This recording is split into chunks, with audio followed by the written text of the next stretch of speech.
What's Going On Seaville was made possible through donations and services provided by Roxy Daisy. There's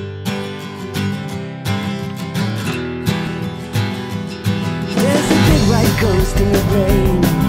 It's always on time, it's always the same, but after 35 seconds. What's going on, Seaville? Welcome back for another episode. We've had some shows that move you, some shows that make you laugh. Well, tonight's show might make you think, or at least rethink some new ideas. We've got the lovely Charlene Green in the house. She's from the Dialogue on Race, the program coordinator from the Dialogue on Race, which is a community-based program that engages Charlottesville residents to have open discussions about backgrounds and history and perceptions, with the ultimate goal of hopefully bringing us all together and finding common ground. But before we talk to Charlene, we have the very talented and very cool Thomas Gunn, singer-songwriter, in the studio to open the show. Take it away, Thomas.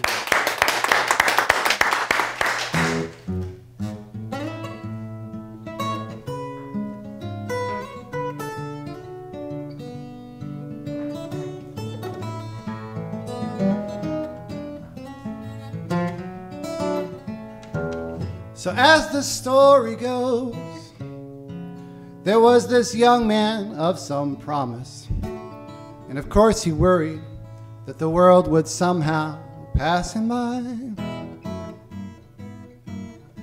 So he always looked ahead, never lived inside the moment. And now the moment's gone, 'cause the world moved on eventually.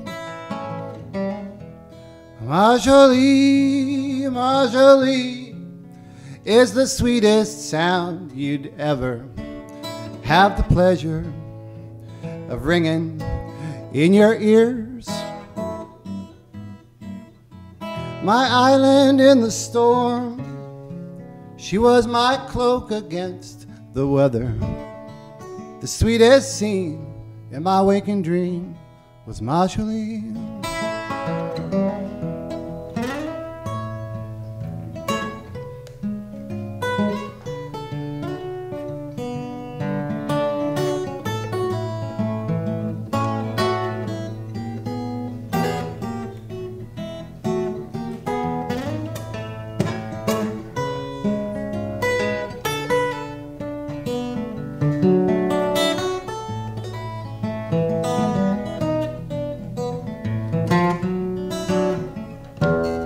When you fall in love, you got to give yourself completely.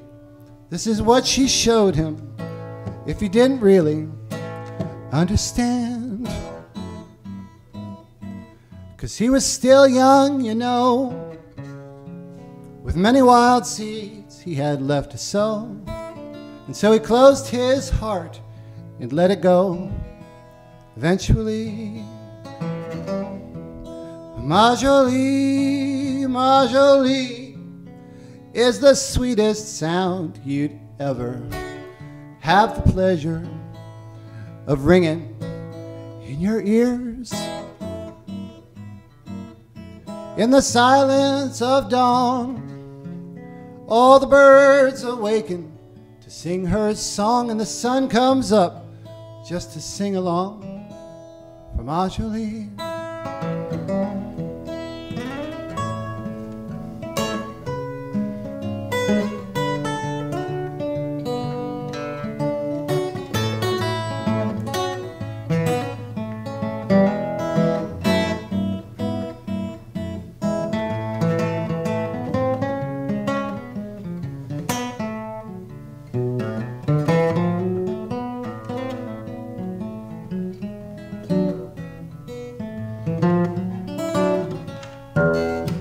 When you get older, you know that there are no wrong decisions, just the road not taken that you end up driving all the same. You know that life moves so fast, you start to live each day as it was your last, until you lose the future and forget your past eventually. Marjorie, Marjorie. Let me be your only treasure. Let me say those words that I could never say before. That I'll always be true. That I love the sound of my life with you. Let me be there for you as you were for me, Marjorie. Let me be there for you as you were for me, Marjorie. Let me be there for you as you were for me, Marjorie.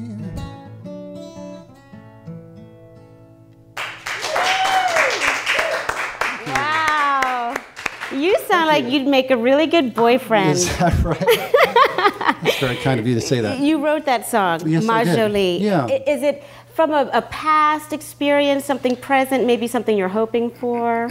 Well, no, it's just basically a story that popped out of the guitar part first. You know, I just wrote the guitar part for it, and then spent a little while trying to figure out what to write about, and that came in. That just came to you. Well, you know, over 3-year period, yeah. Amazing. I'm just kidding about that, yeah. Yeah. Took you that long to talk about Marjorie, huh? Let's see, title, first year, first sentence, right? The second year. Second year. Now that is on your, this is your first album? Yeah, that's Sleeping right, Giants? Sleeping Giants, yeah. And that is Marjorie and several others. And then Yeah. this is your newest one, Conversations with a Wishing Well. Exactly. Yeah, and tell me a little bit about that album. Well, the difference between the two is that this one is more of a band album, Okay. and this one is entirely solo acoustic and voice. Oh, wow. So I was trying to pare it down to just really the basics, you know, to see if I could carry an album with just acoustic guitar and vocal. Where can our viewers see you? Are you around town? Do you have a website, yeah, social media? I have a website. My Oh, I love website he has his calendar. is thomasgunnmusic.com, and let me just look here. Let me see if I can find anything special in his calendar. October. Oh, let's Lana see. Young. Let's see. What's going on in Right. Seville? Okay, nothing there.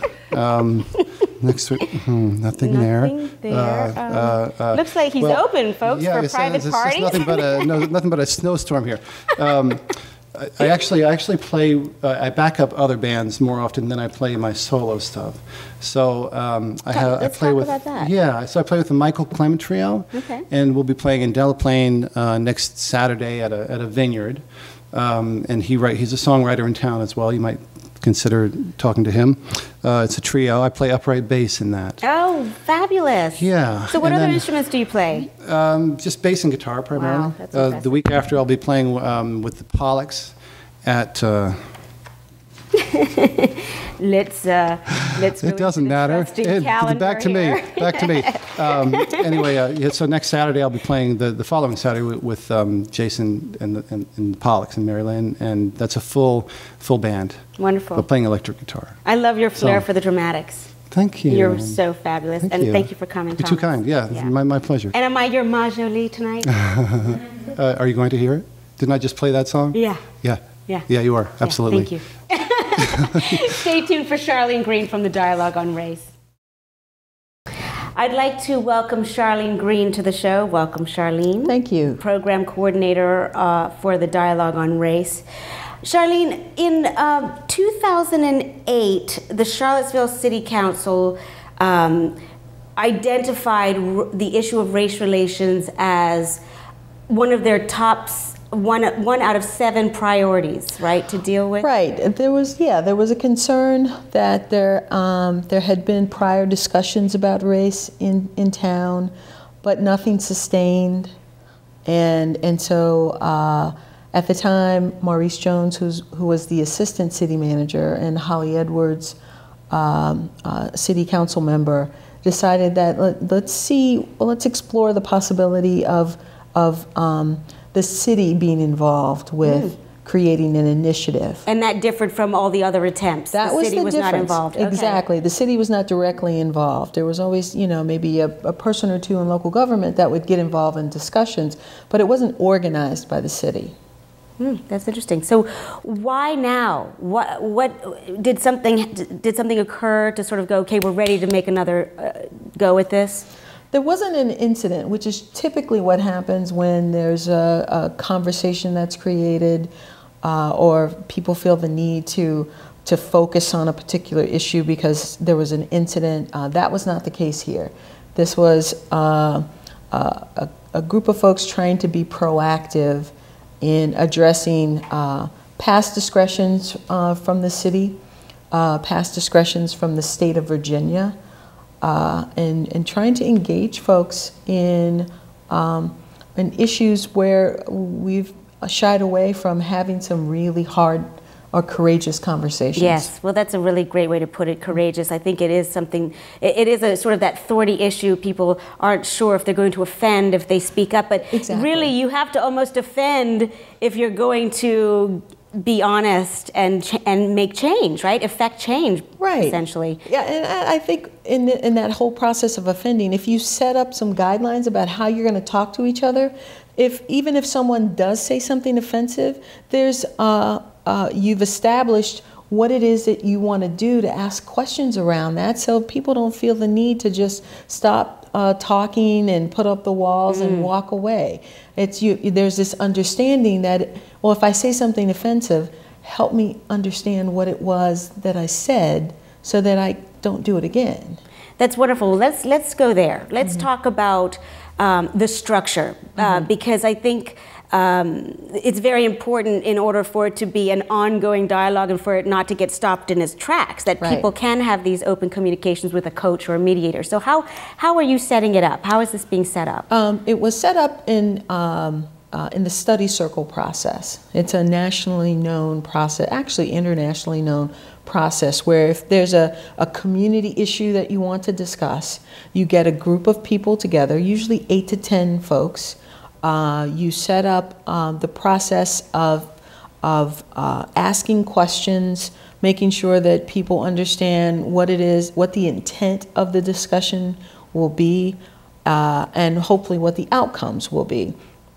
And so in Charlottesville, we had 48 study circles. Wow. Of approximately, they averaged about 6 to 8 people per circle. They made the commitment to meet for 6 weeks. Of all backgrounds? Of all backgrounds. Races, genders? Yes, it was as diverse as possible, especially racially and ethnically.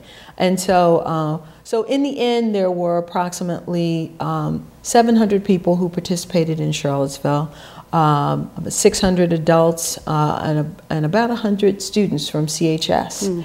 Who participated in the process. And out of those study circles came ideas about where people would like to see Charlottesville go in with racial reconciliation, with social justice, racial justice with regards to the citizens in Charlottesville. And so out of those ideas, there were 4 umbrella groups that were created. You had economics, education, government, and social cultural. And under those 4 groups are the action teams.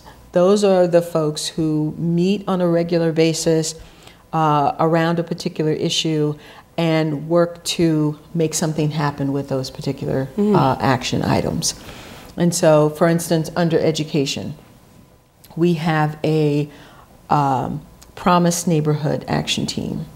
And those folks are working to help recreate the Harlem Children's Zone, which is something that, it's an idea that is incredibly successful in New York City.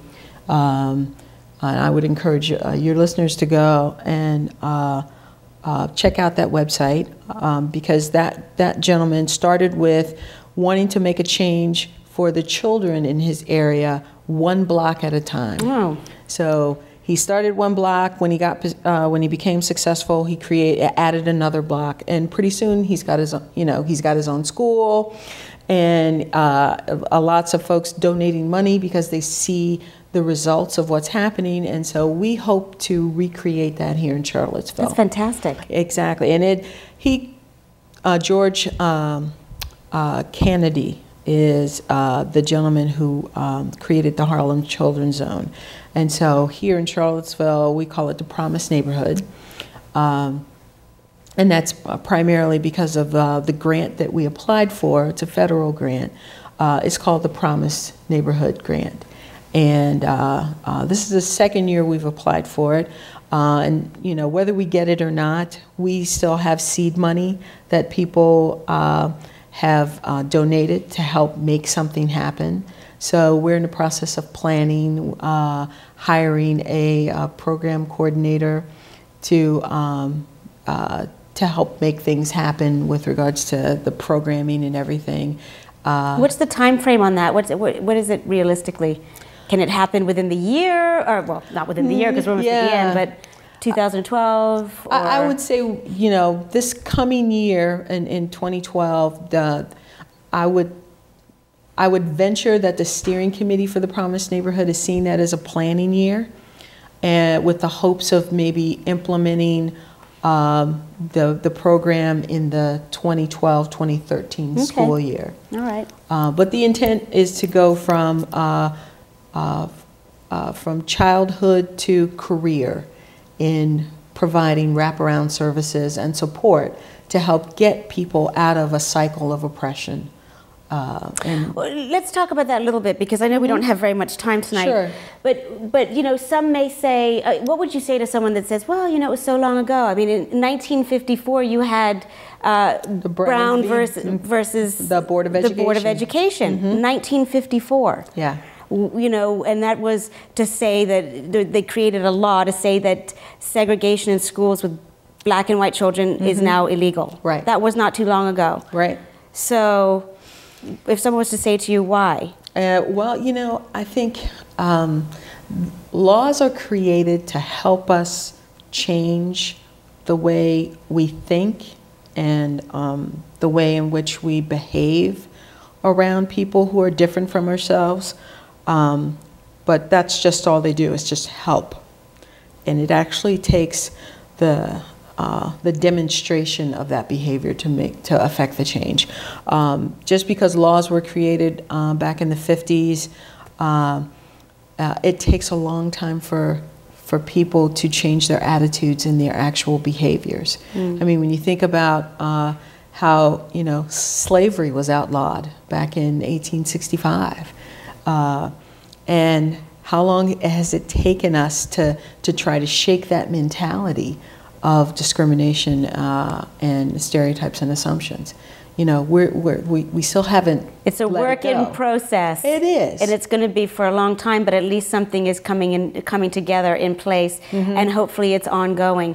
We're already running out of time, so I am going to ask you to give us website, any social media. How can people get involved? Well, you can get involved by emailing the dialogue@charlottesville.org. The website is www.charlottesville.org/dialogue. Okay. You can always call me at my office, 434-970-3115. And so you can find out information in those ways, and you can also get involved by contacting me, right, or checking out those sites. I'm definitely interested. I'm definitely going to get involved. There's somehow. a lot going on, and for youth as well as for adults, and it cuts across lots of different areas. That's wonderful. Well, thank you so much for taking time out of your busy schedule to come here. My pleasure. I wish you the best of luck. I'm definitely having you back because I'd love to come we back. just did not have enough time today to get into all the issues with, you know, the Charlottesville 12 and all of that wonderful stuff. But they can find out more information from the website. So, yes. Charlene, thank you very much for all that you do. Thank you. And let's see what's going on in your world.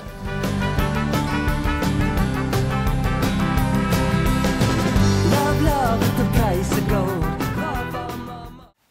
What's going on, Seaville? Hi, I'm Lee Silver and I'm a parent at the St. Anne's Belfield School. I'm coordinating a blood drive on Sunday, December the 4th in honor of my late wife, Becky Silver, who died this year of leukemia. During the course of her treatment, Becky needed over 150 units of blood. that blood was there through the kindness and generosity of friends, family, and strangers who get out and donate their blood. There is no substitute for blood. Where? The blood drive will be held at St. Anne's Belfield School's upper campus in the Student Activity Center, 2132 Ivy Road. When? The blood drive will be held on December the 4th from 10 a.m. to 6 p.m. And why? Why? Because blood is a perishable item. You cannot store blood. We need to constantly replenish our blood supply. Our goal is to raise over 200 units. 400 units are required every single day in Central Virginia. We need every single person to get out there and come and give blood. How? It's easy to sign up. Just send an email to stab.gives.back@gmail.com. Please include your name and a preferred time, and we'll send you back a confirmation. It's that easy. Remember, someone's life depends on you. See you on Sunday, December the 4th. And that's what's going on in my world. Almost seconds till you know that I never wanted one to hold.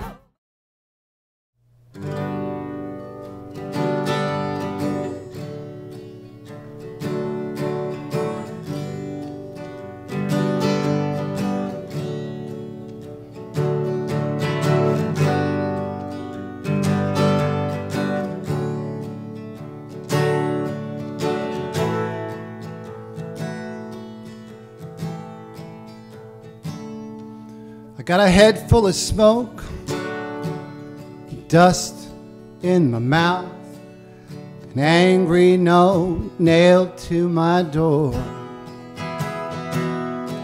Got this funky old house full of half-empty closets.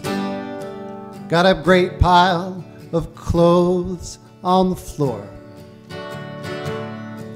Got a mind full of notions, eyes on the ocean, feet planted deep in the sand. She told me she's leaving. Well, here I go, believing her again.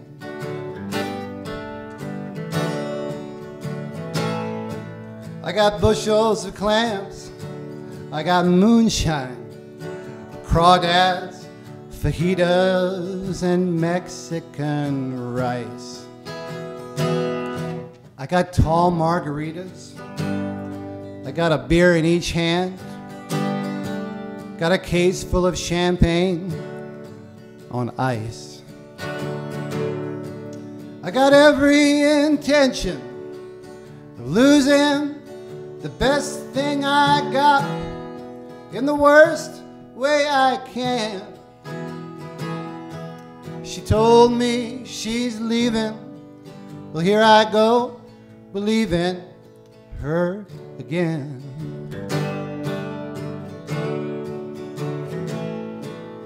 Maybe tonight,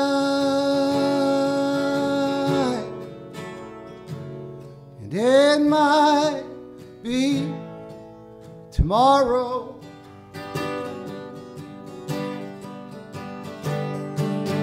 It may take some time, but I'm gonna miss you, darling.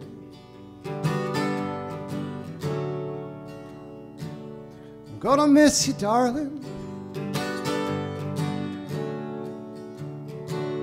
I'm gonna miss you, darling. If you don't change your mind.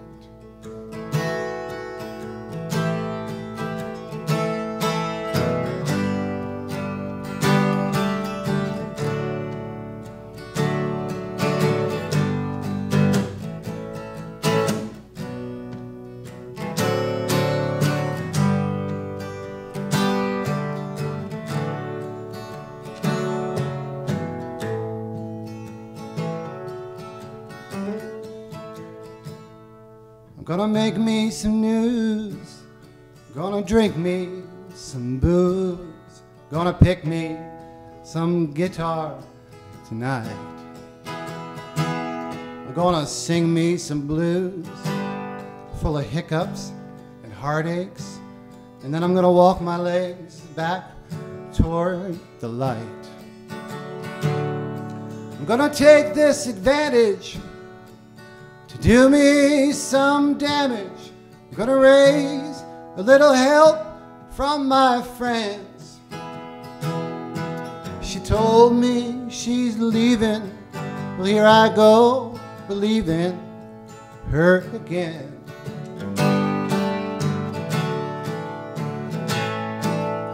Maybe tonight, and it might be tomorrow.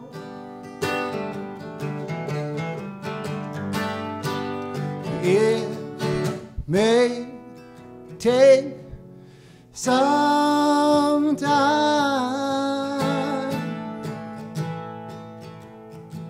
but I'm gonna miss you, darling. I'm gonna miss you, darling. Yeah, I'm gonna miss you, darling. If you don't change your mind, as long as you don't change your mind, don't change your mind, don't change your mind.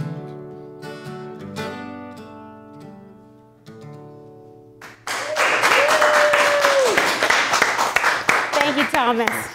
And thanks for tuning in for another episode of What's Going On Seville. You know, it's healthy to challenge our perceptions and sometimes maybe push the envelope on what we consider to be open-minded. So I'm going to leave you with a What's Going On Seville challenge. The next time you're out and about and you see someone that you consider different from you, consider engaging them. Say hello. Strike up a conversation maybe. You might just be surprised at what you find. See you next time, and spread the good word. But you're crazy, so let you know. The crazies will let you know. The crazies will let you know. The crazies will let you know.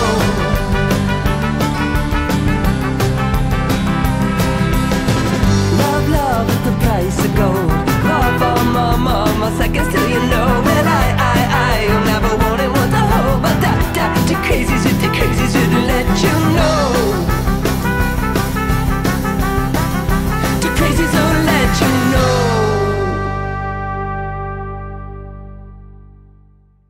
What's Going On Seville was made possible through donations and services provided by Roxy Daisy.